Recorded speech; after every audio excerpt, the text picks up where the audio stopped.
महादेव, हम जब आरती करते हैं तो हर चीज का एक विधान है। जब अगर हम कहीं सामूहिक रूप से आरती में सम्मिलित होते हैं तो वहाँ का तो एक अलग ही बात है कि हमें एक बार प्रभु की प्रतिमा के आगे अगर आरती घुमाने का सौभाग्य प्राप्त हो रहा है तो वो भी बहुत बड़ी बात है। लेकिन जब हम शांतिपूर्वक नित्य कर्म की पूजा में जब अपने घर पे आरती करते हैं तो वहाँ पर हमें कुछ बातों का ध्यान रखना चाहिए।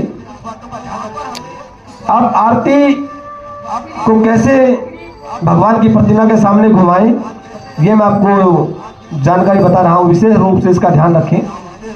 4 बार आप आरती की थाली को भगवान के चरणों में घुमाएं, 2 बार वक्ष स्थल पर घुमाएं और 1 बार भगवान की प्रतिमा के मुखमंडल पर आरती को घुमाएं।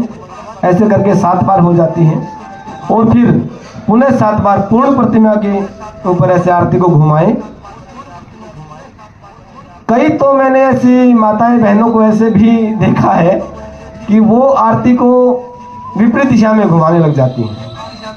मैं अपनी माताओं और बहनों से विशेष अनुरोध करूंगा, क्योंकि पूजा में ज़्यादा ध्यान मेरी माता ही रखती हैं। पुरुष लोग तो क्योंकि कमाना है, घर को चलाना है, तो पूजा में कम ही ध्यान रख पाते हैं।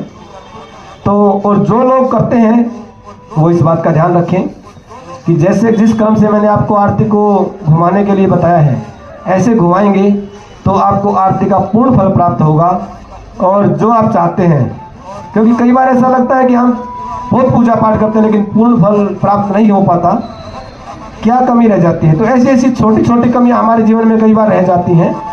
तो आप 4 बार भगवान के चरणों पे घुमाएं, 2 बार वक्ष स्थल पे घुमाएं, 1 बार मुखमंडल पे घुमाएं और फिर पुनः 7 बार पूर्ण प्रतिमा के आगे से आरती को घुमाएं, स्वास्तिक की दिशा में घुमाएं और फिर आरती पूर्ण होने पर भगवान से निवेदन और प्रार्थना करें और पूर्ण फल को प्राप्त करें।